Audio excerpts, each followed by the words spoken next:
अच्छा जी, तो fuzzy facts ये होते हैं कि जिसमें आपकी नेचर जो होती है एम्बिगुअस होती है, आपके ऑप्शन जो हैं वो एक से ज़्यादा हो सकते हैं but not unlimited. Object attribute value triplets क्या होते हैं, और टाइप ऑफ फैक्ट्स, जो भी फैक्ट्स होते हैं उसमें ज़्यादा कभी कभी तीन पार्ट्स भी हो सकते हैं। जैसे मैंने कहा कि allies I colour is brown, तो अली जो है वो ऑब्जेक्ट हो गया, आई कलर उसका एट्रीब्यूट हो गया, और उस एट्रीब्यूट की वैल्यू जो हो गई वो ब्राउन हो गई। Allies I colour is brown, Ali जो हो गया वो ऑब्जेक्ट हो गया, आई कलर उसका एट्रीब्यूट हो गया, और ब्राउन जो है उसकी वैल्यू हो गई। इसी तरीके से अहमद सन दिल अली, तो अहमद ऑब्जेक्ट हो गया, सन जो हो गया उसका एट्रीब्यूट हो गया, और उसकी वैल्यू जो हो गई वो क्या, अली हो गई। इसको देख लें, इसको इग्नोर करें, ये थोड़ी सी गलती हुई है इसके अंदर। ठीक है, तो कभी कभी कुछ ऑब्जेक्ट्स ऐसे होते हैं जिसमें एट्रीब्यूट के साथ, ऑब्जेक्ट के साथ एट्रीब्यूट और उसकी वैल्यू भी गिवन होती है। उस्मान's ग्रेड इज लाइक बी, तो उस्मान ऑब्जेक्ट हो गया, ग्रेड जो हो गया एट्रीब्यूट हो गया, और उसकी वैल्यू क्या हो गई, बी हो गई। Is it clear? अब जब फैक्ट्स पढ़ लेते हैं आप, तो आखिरी चीज आपकी रह जाती है, वो कहलाती है रूल्स। फैक्ट्स के बाद जो लास्ट चीज है वो क्या कहलाती है, रूल्स कहलाती है। और रूल्स क्या होते हैं बेसिकली, रूल्स आप ये कहें कि आर नॉलेज स्ट्रक्चर है that relates some known facts and some known information that can be concluded or inferred to be true। मतलब क्या है कि नॉन इन्फॉर्मेशन की मदद से एक नई इन्फॉर्मेशन अगर आप बनाना चाह रहे हैं तो वो कहलाएगी आपकी rules. A knowledge structure that relates some known information to other information that can be concluded or inferred to be true। ठीक है, ये प्रोसीजरल नॉलेज को रिप्रेजेंट करती हैं। और अगर मैं इनकी और बात करूं तो इसमें दो चीजें होती हैं, दो कंपोनेंट्स होते हैं। पहला कंपोनेंट इफ पार्ट कहलाता है, दूसरा कंपोनेंट देन पार्ट कहलाता है। इफ पार्ट में हमारे पास उसका नाम है प्रीमिसेस या एंटीसीडेंट, और जो दूसरा पार्ट है देन पार्ट वो कहलाता है कॉन्सिक्वेंट और कंक्लूजन। जैसे फर्स्ट ने मिसाल दी कि if it is raining then I will not go to school, if it is raining then I will not go to school. तो इसमें प्रीमिसेस जो है वो इट इज रेनिंग है, और कंक्लूजन क्या ड्रॉ हो रहा है, I will not go to school. Is it clear? Is it clear? दो पार्ट है, if it is raining then I will not go to school. जो देन पार्ट होता है वो कंक्लूजन है, जो इफ पार्ट है वो प्रीमिसिस है। Is it clear?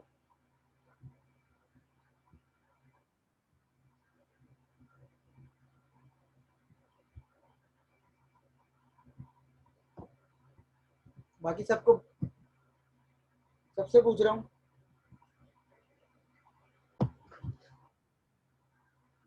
अच्छा, रूल्स जो होते हैं उसमें एक कैटेगरी और होती है, वो कहलाती है compound rules.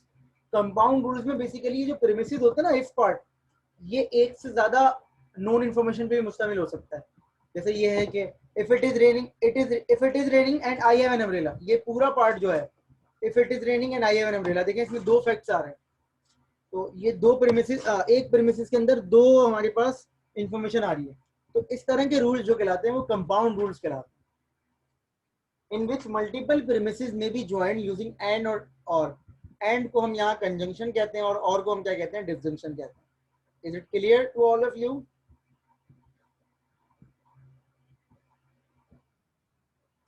If it is raining and I have an umbrella, then I will go to school. If it is raining or it's snowing, then I will not go to school। बारिश हो रही होगी या बर्फबारी हो रही होगी, तो दोनों सूरतों में मैं स्कूल नहीं जाऊंगा।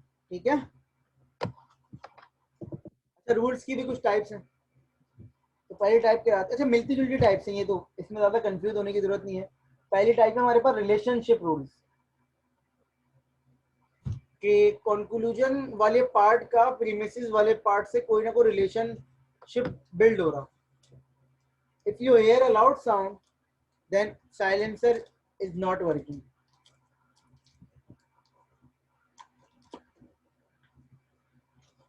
क्या कह रहे हैं, if you hear a loud sound then the silencer is not working। Basically ये रिलेशनशिप रूल की कैटेगरी में आता है।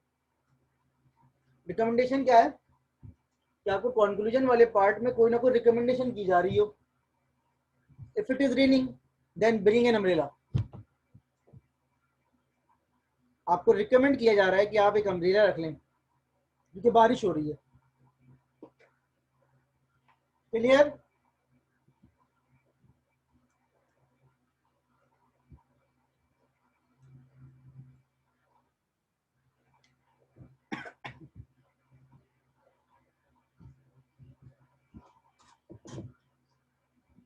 आखिरी वाले में क्या कहा जा रहा है, directions. If it is raining and you don't have an umbrella, then wait for the rain to stop.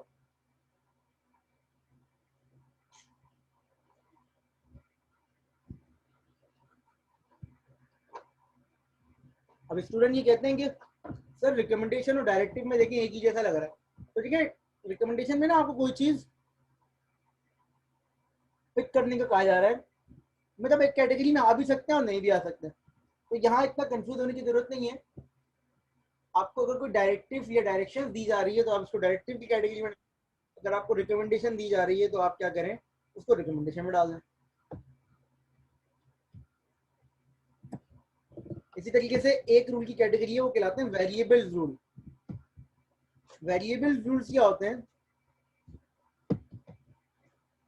वो रूल जो एक से ज्यादा लोगों पे ट्रू हो रहा हो. आपने प्रोलॉग पढ़ी होगी लैब में, तो प्रोलॉग में आपने वेरिएबल यूज किया होगा कैपिटल एक्स वाई जेड करके कुछ. वो रूल जो एक से ज्यादा पे ट्रू हो रहे होते हैं उनमें हम वेरिएबल असाइन कर देते हैं.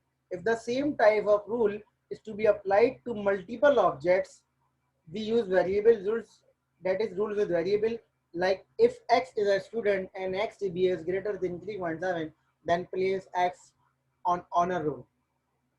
तो अगर x एक स्टूडेंट है तो दूसरा फैक्ट चेक होगा क्या उसकी जीपीए 3.7 से ज्यादा है. अगर दोनों कंडीशन ट्रू हो रही होगी तो यहाँ पर x को हम ऑनर्स रोल में प्लेस कर देंगे. ये पैटर्न मैचिंग या यूनिफिकेशन के नाम से आपने पढ़ा होगा लैब में. यूनिफिकेशन पढ़ा है, unification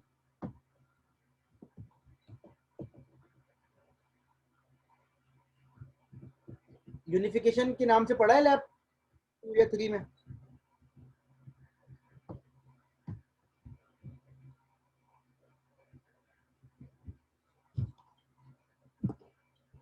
Uncertain rules, like uncertain facts, there are uncertain rules as well. Uncertain rules describe that if you have never won a match, then you will most probably not win this time. ये कहते हैं कि भाई uncertain वही है कि जिसमें आप 100% श्योर नहीं होते, कोई परसेंटेज होती है. तो ये कह रहे हैं कि भाई अब तक आज मैच नहीं जीते, तो इसका मतलब है इस दफा भी चांसेस यही है कि आप नहीं जीतेंगे. मेटा रूल्स क्या है, जिस तरह से मेटा नॉलेज थी, नॉलेज अबाउट नॉलेज, इसी तरीके से मेटा रूल्स क्या है, रूल्स अबाउट रूल्स. क्या कह रहे हैं कि if you are coughing and you have chest congestion, then use the set of respiratory disease rule. कह रहे हैं कि अगर आपको खांसी हो रही है और आपको चेस्ट में प्रॉब्लम है तो आप ये वाले रूल सेट यूज कर लें, डिजीज रूल ये वाले रिस्पायरेटरी. तो भाई आपको रूल के अंदर ही बताया जा रहा है किसी और रूल को यूज करने के बारे में. और जब आप उस रूल पे जाएंगे तो उस रूल के हिसाब से आपसे और फर्दर सवाल पूछे जा सकते हैं कि अगर ये वाली खांसी इस तरह से हो रही है तो ये कर लें, खांसी इतने दिन से हो रही है तो उस रूल के अंदर भी डिफरेंट रूल्स होंगे. इसी तरीके से रूल सेट्स बिल्कुल वही है कि as in the previous example we may group rules into categories in our knowledge, जैसे the set of respiratory disease rule. मतलब एक जैसे सेट, एक जैसे रूल्स हो सकते हैं, उनको हम एक कैटेगरी में डाल दें. सिर्फ रेस्पिरेटरी डिजीज के जितने भी रूल्स हैं उसको एक कैटेगरी में डाल दिया, तो ये कहलाएंगे डिजीज रूल. ठीक है, तो फैक्ट्स और रूल से इतना ही है. अब हम पढ़ेंगे प्रोपोजिशनल लॉजिक. वो थोड़ा सा इंटरेस्टिंग है आपके पॉइंट ऑफ व्यू से.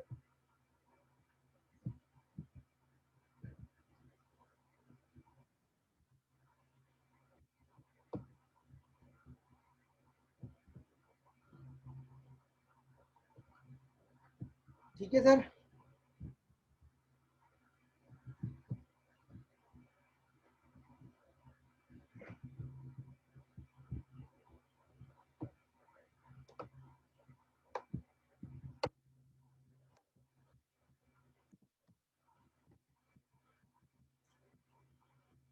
लॉजिक क्या है, लॉजिक की सिंपल डेफिनेशन की अगर हम बात करें तो logic is basically the reasoning about the validity of an argument. मतलब आप किसी आर्गुमेंट की वैलिडिटी के लिए जो रीजनिंग करते हैं वो लॉजिक कहलाता है. आप किसी भी आर्गुमेंट की वैलिडिटी के लिए जो भी रीजनिंग करते हैं या आर्गुमेंट करते हैं किसी भी आर्गुमेंट की वैलिडिटी के लिए, वो कहलाती है हमारी लॉजिक. ये जो मैं सेकंड वाली बात कर रहा हूँ बड़ी इंपॉर्टेंट है. कह रहे हैं कि an argument is valid if its conclusions follow logically from its premises. ये पहला सेंटेंस पढ़ें कि एक आर्गुमेंट वैलिड होगा अगर उसका कंक्लूजन फॉलो कर रहा है उसके प्रीमिसेस को लॉजिकली. एक आर्गुमेंट वैलिड होगा अगर उसका कंक्लूजन फॉलो कर रहा है लॉजिकली उसके प्रीमिसेस को, even if the argument does not actually reflect the real world. अगर फर्ज करें एक ऐसा आर्गुमेंट है जो आपको लग भी रहा हो गलत है, लेकिन इस आर्गुमेंट को हम जब चेक करते हैं कंक्लूजन के हिसाब से वो ट्रू आ रहा है, तो हम उसको ट्रू मानेंगे। हम ये नहीं कहेंगे यार ये तो गलत है। कि जो नॉलेज हमें दे दी गई है हमें उसके हिसाब से काम करना है, हमें अपनी पास से कोई नॉलेज ऐड नहीं करनी। Like this example, all lemon are blue. इन्होंने कहा लेमन ब्लू होता है। अब आपने कहा भाई क्यों? ऐसा नहीं है, आप मान लें इसकी बात, क्योंकि आपको नॉलेज में दे दिया गया है कि ऑल लेमन आर ब्लू। ठीक है, आगे कहा मैरी इज अ लेमन। ये कह रहे हैं कि all lemon are blue and Mary is a lemon. अब जब सारे लेमन ब्लू होते हैं और मैरी लेमन है, तो मैरी को क्या होना चाहिए? ब्लू होना चाहिए। Therefore Mary is blue. तो अगेन इसका कंक्लूजन जो है इसके प्रीमिसेस से लॉजिकली फॉलो कर रहा है, तो हम इसके कंक्लूजन को ट्रू मान लेंगे। No matter even if the argument does not actually reflect the real world. Is it clear to all of you? मेरा पॉइंट समझ में आया मैंने क्या कहने की कोशिश की है? कि आपने अगर आपको कंक्लूजन ट्रू हो रहा है प्रीमिसेस से, तो आप उसको खामोशी से मान लें। आपने ये देखना ही है कि रियल वर्ल्ड से फॉलो कर रहा है या नहीं कर रहा है। Is it clear?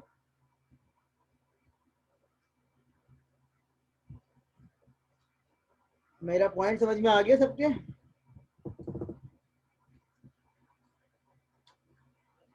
लॉजिक को रिप्रेजेंट करने की दो टेक्निक्स हैं। पहली कहलाती है प्रोपोजिशनल लॉजिक, दूसरी कहलाती है प्रेडिकेट कैलकुलस और फर्स्ट ऑर्डर लॉजिक। तो हम पहली लॉजिक पढ़ रहे हैं, फिर दूसरी पढ़ेंगे।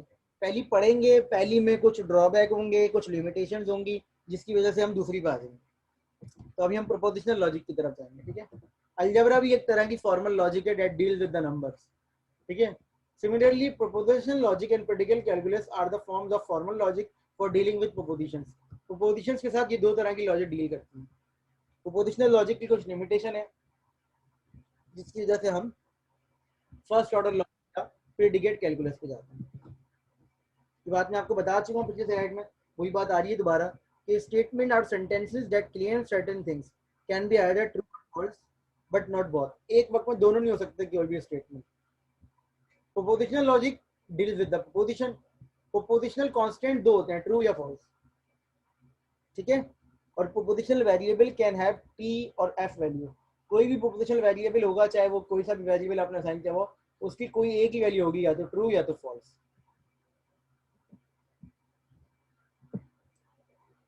प्रोपोजिशन क्या है पिछली स्लाइड में बता चुका हूँ, स्टेटमेंट ऑफ अ फैक्ट। हम लोग क्या करते हैं, सिंबॉलिक वेरिएबल असाइन कर देते हैं किसी प्रोपोजिशन को। जैसे हमने इट इज रेनिंग को पी असाइन कर दिया, आई कैरी एन अम्ब्रेला को मैंने क्यू असाइन कर दिया। तो प्रोपोजिशन जो होती हैं वो बेसिकली हमारे पास स्टेटमेंट्स और वेरिएबल्स हम असाइन कर देते हैं, कोई भी वेरिएबल असाइन कर सकते हैं। अच्छा, अब एक इंपॉर्टेंट बात है, what is the difference between prepositional and declarative knowledge? लेकिन डिक्लेरेटिव नॉलेज हमेशा या तो ट्रू होगी या फॉल्स होगी। कोई भी डिक्लेरेटिव नॉलेज है वो या तो हमेशा ट्रू होगी या फॉल्स होगी, वो रन टाइम पे चेंज नहीं हो सकती। जैसे ये है कि the proposition a rectangle has four sides. अब ये एक डिक्लेरेटिव नॉलेज है, रेक्टेंगल के चार कोने होते हैं, चार साइड्स होती हैं। अब आप सुबह देखें, शाम में देखें, रात में देखें, तो ये साइड से देखें, सामने से देखें, हर हाल में उसकी चार साइड्स रहेंगी। तो ये डिक्लेरेटिव नॉलेज है, इसकी वैल्यू हमेशा ट्रू होती है तो ये भी प्रोपोजिशन, लेकिन इसकी ट्रूथ वैल्यू हमेशा ट्रू होगी। इससे रन टाइम पे कोई फर्क नहीं पड़ेगा। इसी तरीके से the proposition the world is a cube is false. World एक क्यूब है, इसकी हमेशा ट्रूथ वैल्यू फॉल्स होगी, किसी भी सूरत में ये ट्रू नहीं हो सकती, क्योंकि वर्ल्ड जो है वो क्यूब नहीं है। Is it clear to all of you? तो ये नहीं है कि डिक्लेरेटिव नॉलेज की वैल्यू हमेशा ट्रू होगी, या तो ट्रू होगी या फॉल्स होगी, लेकिन वो चेंज नहीं होगी। Is it clear?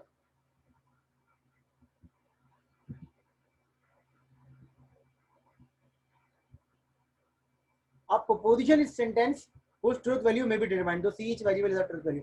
ये तो प्रोपोजिशन जो होती है उनकी ट्रूथ वैल्यू को डिटरमाइन करना पड़ता है, और कोई ना कोई ट्रूथ वैल्यू होती है। ठीक है, अभी और आगे देख लेते हैं। ये इसके प्रोपोजिशनल लॉजिक के कुछ कनेक्शन हैं, कनेक्टिव्स हैं। ठीक है,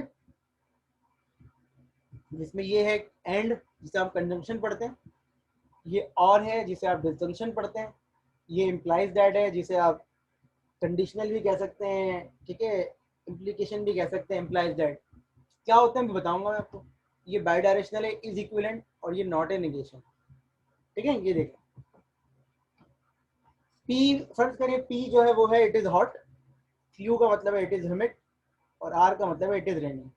तो P and Q implies that R का मतलब है it is hot and humid, then it is raining. मैं आपको ना सबसे आसान चीज समझा देता हूँ ये वाली स्लाइड से, फिर वापस लेके आता हूँ आपको। ये देखें, इस स्लाइड को आप गौर से देखें तो आपको काफी सारी चीजें क्लियर हो जाएंगी। ये ट्रुथ टेबल है हमारे पांचों कनेक्टिव्स का, जो हमने अभी तक पांचों कनेक्टिव्स देखे हैं, जिसमें से तीन तो आपको पता ही है, दो को मैं डिटेल बता दूंगा। आई बिलीव कि आपको ये बताने की जरूरत नहीं है, ये बताने की जरूरत नहीं है, और ये वाला बताने की जरूरत नहीं। ठीक है, ऐसा ही है। सपोज कर लीजिए कि पी का मतलब है, सपोज कर लीजिए पी का मतलब है इट इज रेनिंग, मतलब पी जो हमें गिवन है वो हमें गिवन है इट इज रेनिंग।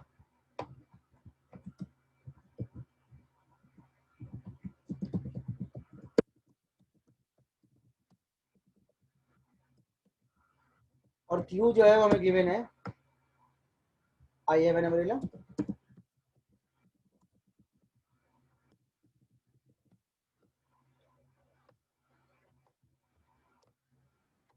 और जो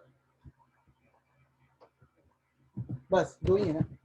ठीक है, तो हमें निगेशन, आई बिलीव कोई प्रॉब्लम नहीं होनी चाहिए। निगेशन का मतलब है अपोजिट। तो अगर पी की वैल्यू ट्रू है तो वो फॉल्स हो जाएगा। आई बिलीव के पी एंड क्यू भी समझाने की जरूरत नहीं है। ये पी एंड क्यू कब ट्रू होता है? जब दोनों ट्रू होते हैं। अगर दोनों की ट्रूथ वैल्यू ट्रू होगी तो ये ट्रू जाएगा, अदरवाइज फॉल्स रहेगा। और पी और क्यू कब ट्रू होता है? जब कोई एक भी ट्रू होगा तो ट्रू जाएगा। आई बिलीव के तीन कॉलम समझाने की जरूरत नहीं है, ऐसा ही है।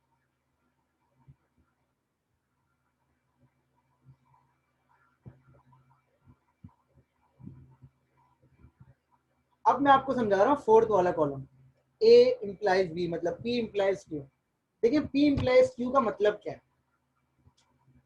पी इंप्लाइज का मतलब है if P is true then Q is true. अगर मैं इसको थोड़ा सा लिख दूं यहाँ पर, इसका मतलब है if P is true then Q is true. ठीक है, पी इंप्लाइज क्यू का मतलब ये।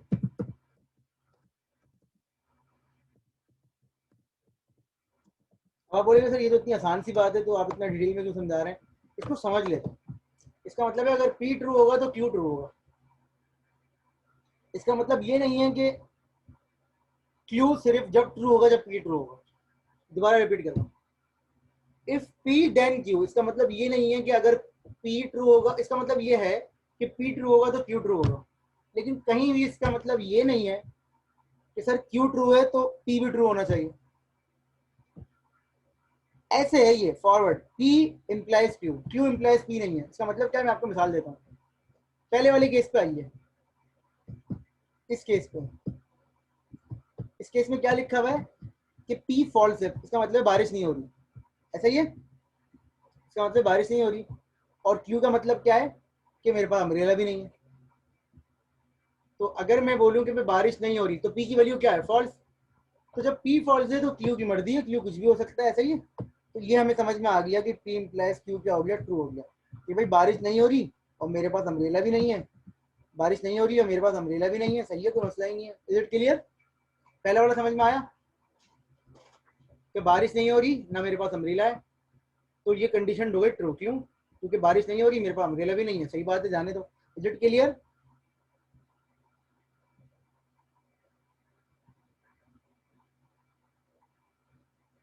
सेकंड वाले को देखते हैं, बल्कि फोर्थ वाले को देखते हैं। ये वाले को, बारिश हो रही है, ट्रू है, और मेरे पास अम्ब्रेला भी है, ये भी ट्रू है। तो बारिश हो रही है, मेरे पास अम्ब्रेला है, तो बिल्कुल कंडीशन सही है ना, पी इम्प्लाइज क्यू। क्योंकि पी ट्रू है तो क्यू को भी क्या होना चाहिए? ट्रू। तो ये कंडीशन हो गई ट्रू। Is it clear?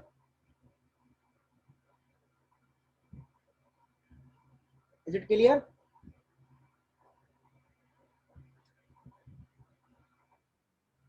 अब आ जाए सेकंड वाले में। बारिश हो रही है, नहीं हो रही, बारिश नहीं हो रही, मेरे पास अम्ब्रेला है। तो बताएं क्यू, क्यू जो है वो पी के ट्रू होने पे डिपेंडेंट है। क्यू जो है वो पी के ट्रू होने पे डिपेंडेंट है। अगर पी ट्रू होगा तो क्यू ट्रू होगा। कहीं भी ये लिखा हुआ है कि अगर पी फॉल्स होगा तो क्यू को क्या होना चाहिए? कहीं भी ये लिखा हुआ है कि पी फॉल्स होगा तो क्यू के क्या होना चाहिए? ये लिखा हुआ है कि अगर पी ट्रू होगा देन क्यू ट्रू होगा। अगर पी ट्रू होगा तो देन क्यू ट्रू होगा। अगर पी फॉल्स है तो क्यू की मर्जी है कि वो ट्रू भी हो सकता है, फॉल्स भी हो सकता है। दोबारा रिपीट कर रहा हूँ, बारिश हो रही है, मेरे पास अम्ब्रेला है, सही है। बारिश नहीं हो रही, मेरे पास तब भी अम्ब्रेला है। कोई मसला आपको? हो सकता है धूप की वजह से ली हुई हो। ये कंडीशन ये कहती है P इंप्लाइज Q कि अगर P ट्रू होगा तो Q को लाजमी ट्रू होना है। अगर P फॉल्स है तो Q की मर्जी है वो ट्रू हो या फॉल्स हो, उसे कोई परवाह नहीं है। लेकिन P अगर ट्रू होगा तो Q फॉल्स नहीं हो सकता। Is it clear? क्या ये बात समझ में आई? अगर P ट्रू होगा तो Q को लाजमी ट्रू होना है। अगर P फॉल्स है तो Q की मर्जी है, ट्रू भी हो सकता है, फॉल्स भी हो सकता है। अब ये देखें, यहाँ P क्या है? ट्रू। थर्ड वाले में P क्या है? Q ट्रू है। P ट्रू है लेकिन Q फॉल्स है, तो ऐसा हो नहीं सकता। क्यों नहीं हो सकता? क्योंकि अगर P ट्रू है तो Q को ट्रू होना चाहिए। अगर P ट्रू है और Q फॉल्स है तो ये कंडीशन हो गई फॉल्स। क्यों फॉल्स हो गई? क्योंकि P के ट्रू होने पे Q डिपेंडेंट है। Is it clear? तो ये कॉलम आपकी समझ में आ गया?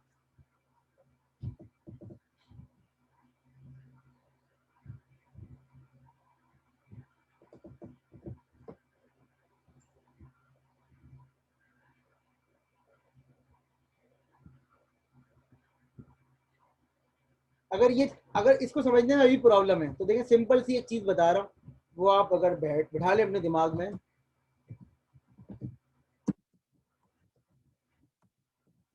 आपके सारी चीजें समझ में आ जाएंगी।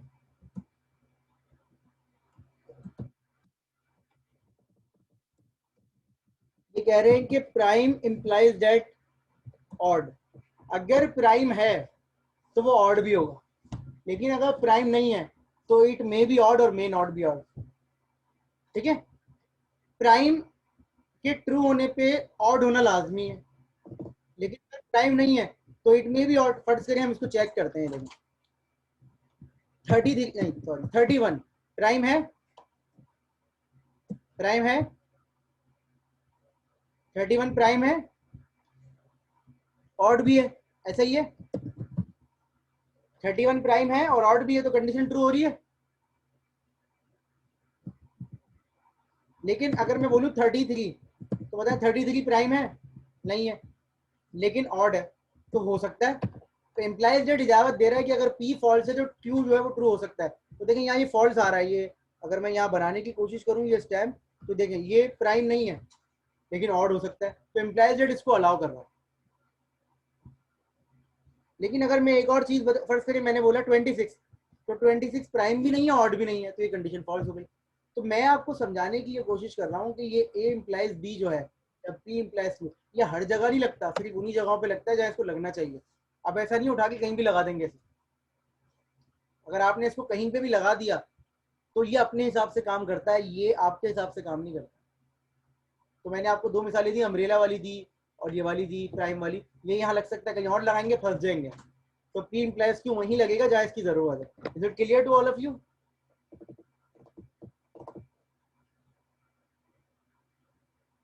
तो सवाल ये इफ एंड ओनली इफ, ये P if and only if या पी बाइडायरेक्शनल क्यू जो है, ये बेसिकली इसका मतलब ये होता है पी और क्यू दोनों इंडिपेंडेंट डिपेंडेंट है। अगर पी ट्रू होगा तभी क्यू ट्रू होगा।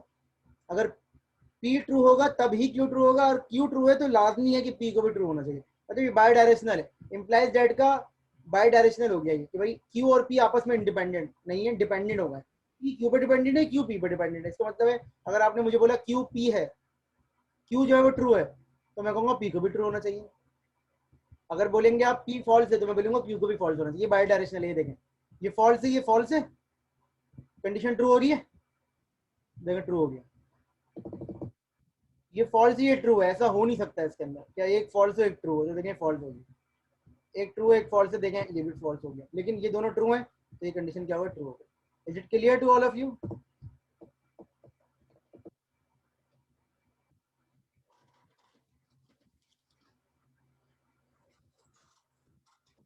तो सवाल,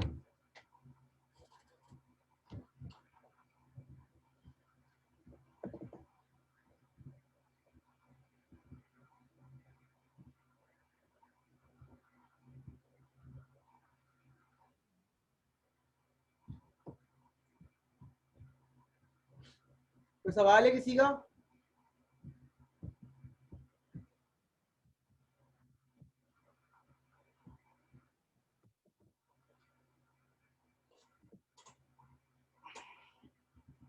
देखिए मैंने लिखा भी है। अच्छा, ये दो चीजें और देख लें। एक वैलिड सेंटेंस या टोटोलॉजी वो स्टेटमेंट होती है जिसकी ट्रूथ वैल्यू हमेशा ट्रू आती है। एक वैलिड सेंटेंस या टोटोलॉजी वो स्टेटमेंट होती है जिसकी ट्रूथ वैल्यू हमेशा ट्रू आती है। फर्ज करें कि मैं एक ट्रूथ टेबल बना रहा हूँ जिसमें फाइनल आंसर मेरा है ये, इट इज रेनिंग और it is not raining, it is raining और इट इज नॉट रेनिंग। इस सेंटेंस की ट्रूथ वैल्यू हमेशा ट्रू होगी। फर्ज कर लें एक्चुअल में बारिश हो रही है, तो ये ट्रू जाएगा, ये फॉल्स हो जाएगा, लेकिन चूंकि बीच में और लगा हुआ है तो ट्रू और फॉल्स हमेशा आंसर क्या करेगा, ट्रू करेगा। तो इस सेंटेंस की ट्रूथ वैल्यू हमेशा ट्रू होगी। Is it clear to all of you? Tautology वो स्टेटमेंट्स होती हैं हमेशा ट्रूथ वैल्यू क्या आती है, ट्रू आती है। क्लियर?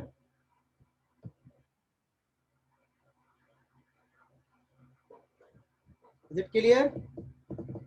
जैसे ये टोटोलॉजी है, ये देखें आखिरी कॉलम देखें सब ट्रू आ रहा है, तो ये स्टेटमेंट जो इस वक्त लिखी हुई है टोटोलॉजी है कि सारी कॉम्बिनेशन पे इसकी ट्रूथ वैल्यू क्या आ रही है, ट्रू आ रही है। समझ गए? अगर आपसे कहा जाए टोटोलॉजी प्रूव करना है तो आप उस ट्रूथ टेबल बनाएंगे और ट्रूथ टेबल बनाने के बाद आखिरी वाले कॉलम में सब जगह पे ट्रू आना चाहिए। अगर नहीं आ रहा तो टोटोलॉजी नहीं है। ठीक है? इसी तरह से इनकंसिस्टेंट या कॉन्ट्राडिक्शन वो है जिसकी ट्रूथ वैल्यू हमेशा फॉल्स आती है। इन एनी सर्कमस्टांसेस हमेशा ट्रूथ वैल्यू क्या आती है, फॉल्स।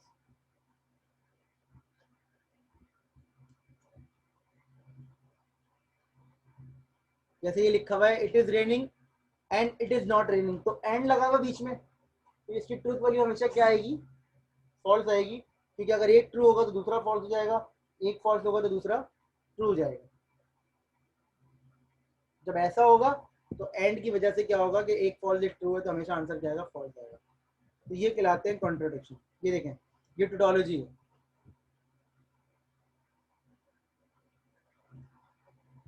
वेरीफाई आप भी।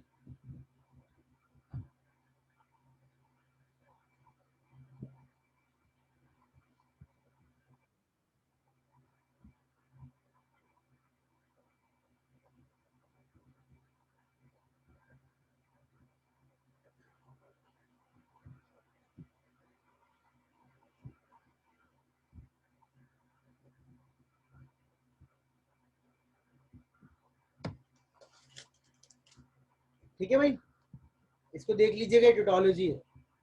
ये स्टेटमेंट टोटोलॉजी है, इसका ट्रूथ टेबल बना के वेरीफाई कर लीजिएगा कि टोटोलॉजी आ रही है या नहीं आ रही। ठीक है? या एक काम करते हैं, कर लेते हैं। ये देखें पी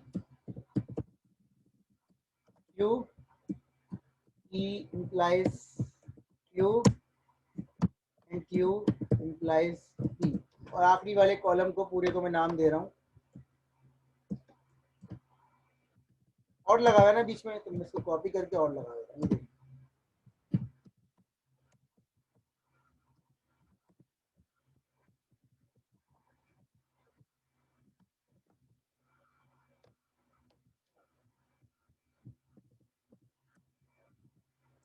ये देखिए ठीक है? ये देखिए हमारा ट्रूथ टेबल बन गया। अब इसको अगर हम यहाँ लिखें true false true false, true true true false, ये ट्रूथ टेबल के 4 एंट्रीज आ गई। ठीक है? 2 का इनपुट है। अब बताएं पी इंप्लाइज क्यू क्या कहता है, दोनों ट्रू होंगे तो ट्रू होना चाहिए। ठीक है? ऐसा ही है। ये क्या कहता है कि अगर पी फॉल्स है तो क्यू ट्रू हो सकता है, ये भी ट्रू हो गया। ये भी हम करके आए। इसी तरीके से अगर आगे बात करें तो अगर P ट्रू है तो Q फॉल्स नहीं हो सकता, तो ये फॉल्स हो गया। और इसको देखें तो ये भी ट्रू हो गया, ठीक है ना, ये इस तरह से हो गया। समझ में आ गया वाला कॉलम? तो मसला तो नहीं है।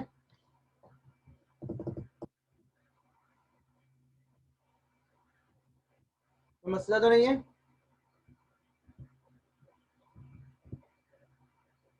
इसी तरीके से इस कॉलम को देखें, Q पहले है बाद में P है, ठीक है। इस कॉलम को देखें तो Q पहले है बाद में P है, Q पहले बाद में P है, तो Q को पहले कंसिडर करें।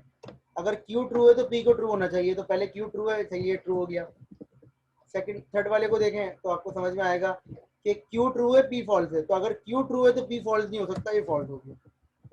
इसी तरीके से Q फॉल्स है P ट्रू है, तो अगर Q प्लस P के हिसाब से बात करें Q फॉल्स है P ट्रू हो सकता है। और आखिरी वाला देखें, दोनों फॉल्स हैं जो ट्रू हो गया, ठीक है। अब अगर आप सिर्फ इस कॉलम पे और इस कॉलम पे और लगा दें तो देखें और क्या कहता है, और ये कहता है कि कोई एक भी ट्रू होगा तो ट्रू जाएगा, तो देखें इन दोनों में दोनों ट्रू हैं। इसमें देखें ट्रू फॉल्स एक ट्रू है, इसमें देखें फॉल्स ट्रू तो एक ट्रू है, और इसमें दोनों ट्रू हैं। तो देखें ये स्टेटमेंट जो है वो टोटोलॉजी प्रूव हो गया। Is it clear?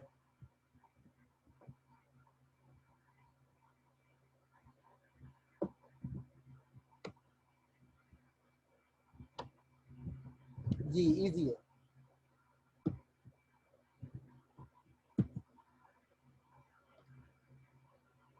अच्छा, लॉजिकल इक्विवेलेंस क्या होते हैं?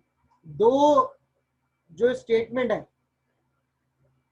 दो सेंटेंसेस जो हैं, उनका आंसर हर इंस्टेंस पे सेम आ रहा हो। इट्स नॉट अबाउट ट्रू और फॉल्स, इट्स अबाउट, देखें, पी और Q and not P and not Q. देखें false false, true true, true true, true true, तो मैं कह सकता हूँ ये दोनों आपस में लॉजिकली इक्विवेलेंट है।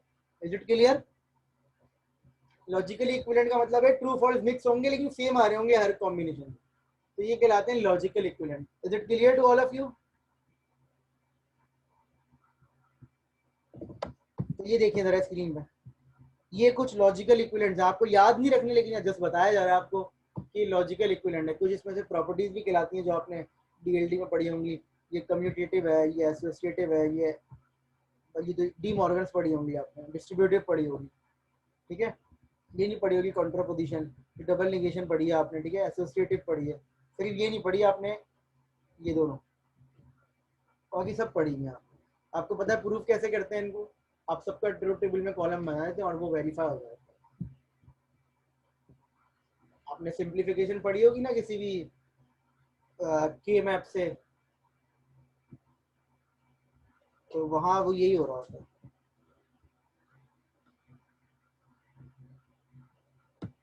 देखें ये भी लॉजिकल इक्विवेलेंट है, ये भी लॉजिकल इक्विवेलेंट है, ये भी लॉजिकल इक्विवेलेंट है।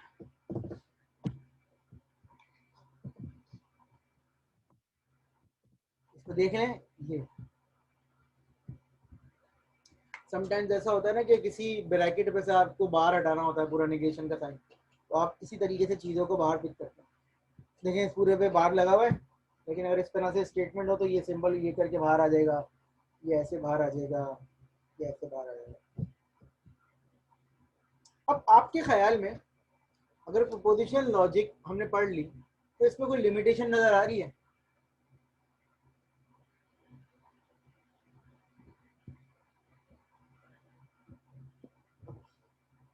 आपके ख्याल में प्रोपोजिशनल लॉजिक के अंदर कोई लिमिटेशन नजर आ रही है?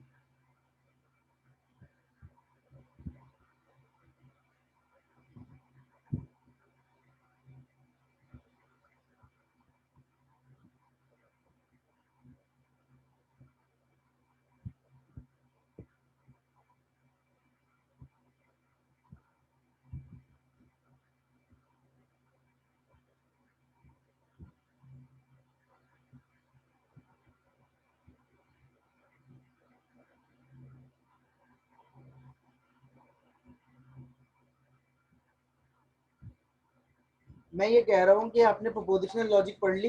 अब आपने प्रोपोजिशनल लॉजिक पढ़ने के बाद आपने पढ़ना है फर्स्ट ऑर्डर लॉजिक, एक नया टॉपिक है। तो आपको प्रोपोजिशनल लॉजिक के अंदर कोई लिमिटेशन नजर आ रही है कि ये काम नहीं हो सकता?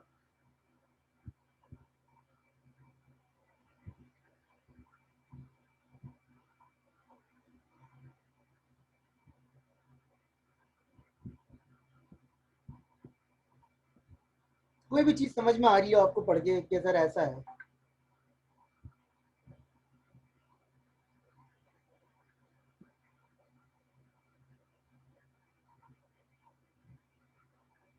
इसमें लिमिटेशन है बेटा। देखिए अभी तक आपने प्रोपोजिशन लॉजिक जितनी भी पढ़ी है, सबसे बेसिक लिमिटेशन ये है कि एक से ज्यादा चीजों पे अगर ट्रू हो रहा हो किसी भी नॉलेज को ना, ये complete sentence, ball colour is blue, अब आप एक बॉल की बात कर सकते हैं, एक से ज्यादा की नहीं कर सकते। ये एक लिमिटेशन है, मतलब क्वांटिफायर अवेलेबल नहीं है इसमें। एक से ज्यादा लोगों के लिए आप क्या करेंगे? तो इस तरह के क्वांटिफायर आपको अवेलेबल नहीं है, और ये इसकी एक लिमिटेशन है।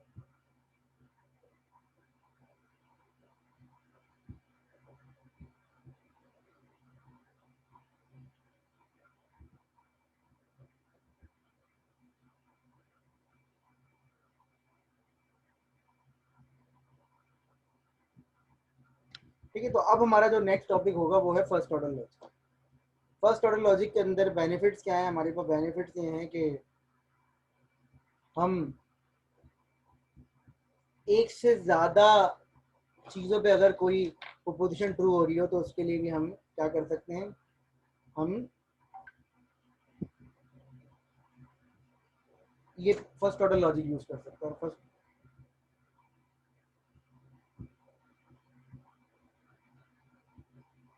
ठीक है भाई। तो इसके अंदर दो फैसिलिटीज हैं, मतलब हैं तो बहुत सारी, लेकिन पहली फैसिलिटी क्या आपके पास?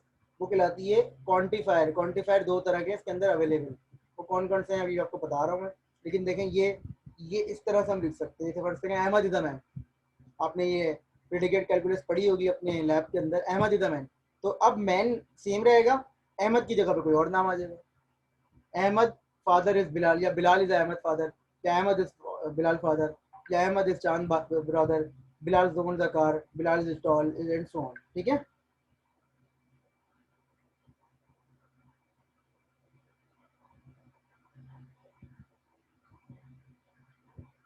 ठीक है। तो इस तरीके से आप ना इसको यूज कर सकते हैं।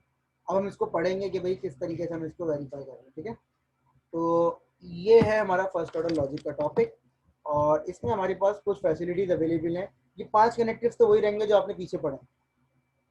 ये दो कनेक्टिव मजीद आ गए हैं और ये इक्वलिटी का आ गया। इक्वलिटी का कनेक्टिव इतना मुश्किल नहीं है, लेकिन ये जो दो क्वांटिफायर हैं जिसमें से एक फॉर ऑल है और एक देयर एग्जिस्ट है, ये मैं आपको भी बताता हूँ। ठीक है, तो ये मीटिंग हमारी एंड हो रही है।